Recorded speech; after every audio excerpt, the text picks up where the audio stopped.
Hi friends, இந்த மழைக்கு சுட சுட ஏதாச்சும் சாப்பிட்ணுன்னு தோணுதா? எங்களுக்கு ஆக்சுவலாக தோணுச்சு. மழைக்கு நல்லா சுட சுட ஸ்பைஸியாக சாப்பிடணும் அப்படி சொல்லிட்டு. யூஸ்வலாக மழை டைம்னாலே நம்மளுக்கு ஸ்பைஸியாக சாப்பிடணும் தானே தோணும்.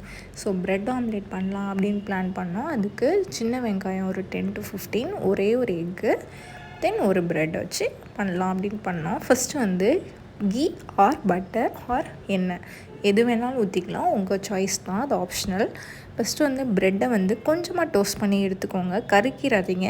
அதே மாதிரி ரொம்ப கிறிஸ்பி ஆக்கிடாதீங்க. ஒரு 2 to 3 டைம்ஸ் திருப்பி போட்டுக்கோங்க.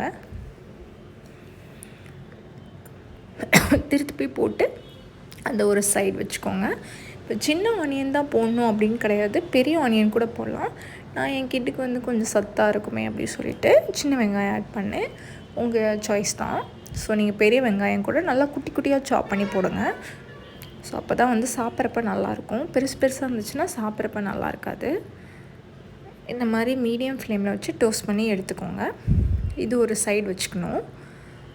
ரொம்பையும் கிறிஸ்பியாக இருந்துச்சுன்னா அதுக்கு நல்லா இருக்காது. ஸோ ப்ரெட் ஆம்லேட்க்கு கொஞ்சம் சாஃப்டாக இருக்கணும், அப்போ தான் நல்லாயிருக்கும். இன்னொரு சைடு வந்து சின்ன வெங்காயம் உங்களுக்கு எவ்வளோ வேணாலும் ஆட் பண்ணிக்கலாம். சில பேருக்கு வெங்காயம் பிடிக்காது, பிடிக்கிறவங்க நிறைய ஆட் பண்ணிக்கலாம். அப்புறம் பெப்பர், ஜீரகம், உப்பு, அந்த பவுடரை வந்து அரைச்சி வச்சுருக்கேன். அது 1லேருந்து 1.5 ஸ்பூன் கிட்ட ஆட் பண்ணிக்கிறேன். கொஞ்சமாக உப்பு ஆட் பண்ணிக்கிறேன். ஆல்ரெடி அந்த பவுடர்லேயே உப்பு இருக்குது, அதனால் கொஞ்சமாக ஆட் பண்ணி ஒரே ஒரு எக்கை ஆட் பண்ணி நல்லா பீட் பண்ணிக்கோங்க. அந்த பபிள்ஸ் வர அளவுக்கு நல்லா பீட் பண்ணிக்கோங்க. அப்போ தான் அந்த எக்கு வந்து நல்லா சாஃப்டாக வந்து வெந்து வரும். ஸோ நல்லா எவ்வளோ பீட் பண்ண முடியுமோ அவ்வளோ பீட் பண்ணிக்கோங்க. இது ஜஸ்ட் ஒரு 10 மினிட்ஸ் ஸ்நாக்கு. ஸோ டக்குன்னு பண்ணிடலாம். திரும்பி அதே பேனில் எண்ணெயை சூடு பண்ணிவிட்டு நான் எண்ணெய் ஆட் பண்ணியிருக்கேன். நீங்கள் பட்டர், கீ எதுனாலும் ஆட் பண்ணிக்கோங்க. அந்த எக்கை நல்லா ஸ்ப்ரெட் பண்ணிவிட்டு ப்ரெட்டை எடுத்து ஃபஸ்ட்டு ஒரு சைடு வச்சுட்டு லைட்டாக டிப் பண்ணி இன்னொரு சைடு டர்ன் பண்ணிக்கோங்க. அப்போ தான் அந்த எக்கோட எசன்ஸ் வந்து அதில் அப்ளை ஆகிருக்கும்.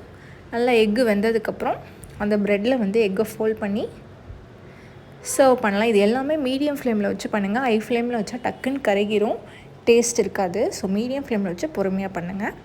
ஸோ இந்த மாதிரி ப்ரெட்டு வந்து அதை பேக் பண்ணிடுங்க. எக்கை வச்சு கவர் பண்ணிவிட்டு உங்களுக்கு 2 பீசஸாக வேணும்னா 2 பீசஸாக கட் பண்ணி சாப்பிடுங்க. இல்லை அப்படியே சாப்பிட்னாலும் சாப்பிட்லாம். இல்லை 4 பீசஸாக கட் பண்ணி ஈஸியாக ஒவ்வொரு ஸ்லைஸாக எடுத்து சாப்பிட்லாம். நாங்கள் 4 பீசஸ் ஸ்லைஸ் பண்ணிக்கிட்டோம். சூடாக இருக்கப்பே ஸ்லைஸ் பண்ணிடுங்க, அப்போ தான் உடையாமல் அழகாக நீட்டாக பர்ஃபெக்டாக வரும். ஸோ இந்த மாதிரி எடுத்து இதுக்கு சாஸ் வச்சு கூட சாப்பிட்லாம். ட்ரை பண்ணிவிட்டு கமெண்ட் பண்ணுங்கள். தேங்க்யூ. கீப் வாட்சிங். பாய்.